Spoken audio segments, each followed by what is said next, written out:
కామారెడ్డి జిల్లా బిక్కనూరు మండలం కేంద్రంలో అకాల వర్షాలకు దెబ్బతిన్న పంటలను కామారెడ్డి ఎమ్మెల్యే ప్రభుత్వ వైపు గంప గోవర్ధన్ పరిశీలించారు. అకాల వర్షాలకు దెబ్బతిన్న పంటలకి నష్టపరిహారం ప్రభుత్వం చెల్లిస్తుందని, రైతులు అధైర్య పడవద్దని రైతులకు తెలిపారు. పంట నష్టంకు సంబంధించిన విషయాన్ని ప్రభుత్వం దృష్టికి తీసుకువెళ్లి రైతులను ఆదుకుంటామని అన్నారు. ఈ కార్యక్రమంలో రెవెన్యూ అదనపు కలెక్టర్ చంద్రమోహన్ రెడ్డి, వ్యవసాయ శాఖ అధికారులు, రైతులు పాల్గొన్నారు.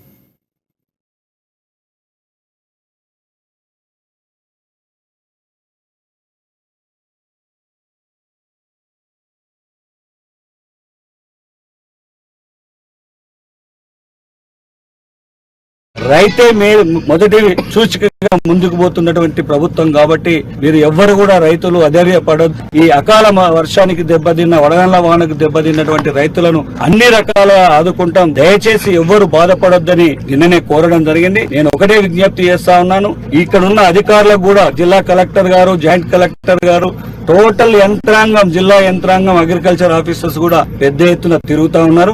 ఏఈఓలు కూడా 5,000 ఎకరాలకు ఒక ఏఈఓను కూడా పెట్టినాం కాబట్టి యాక్యురేట్ మనకు రిజల్ట్ తీసుకొస్తా ఉన్నారు. ఒక గుంట భూమి కూడా ఏ రైతుది నష్టపోయినా అది